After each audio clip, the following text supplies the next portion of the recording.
understood correctly, there was a comment made that this has kind of stepped out of the council's description when dealing with education.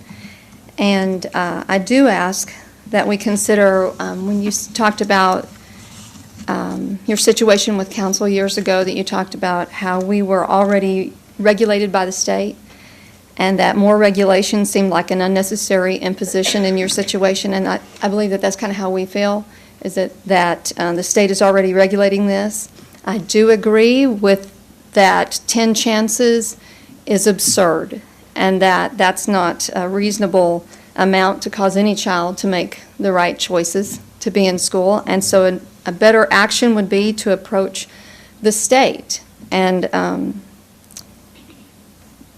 approach it that way. Have the HEB, NEA approach the state with legislation to make changes there.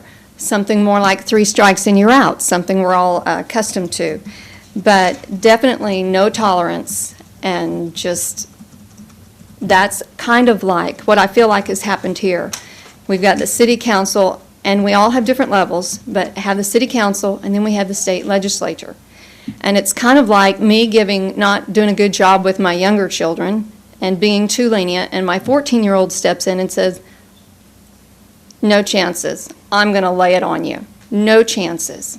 He just doesn't quite have the ability to make the decision for the whole like I would. And so I kind of feel like maybe we should step back and consider that this maybe need to be dealt with on a different level.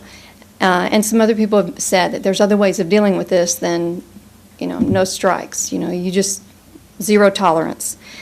And I did teach in the public schools, and I know how if you let a kid get away with things over and over and over again, they're going to take advantage of that situation, and they're not going to improve. And so something has to be done about this, but I think dealing with it at a state level, it would be a better way to do it.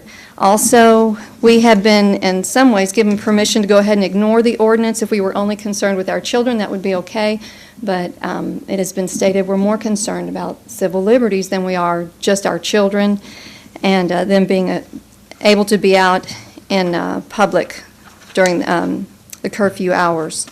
The last thing I wanted to say is that I don't have a guilty conscience in that I've taken the city council's time for this situation, because just like the Pilgrims risked the lives of their children in order to gain freedom for their children with a clean conscience, I can take the city council's time to prevent big government and poor government and to keep civil liberties strong.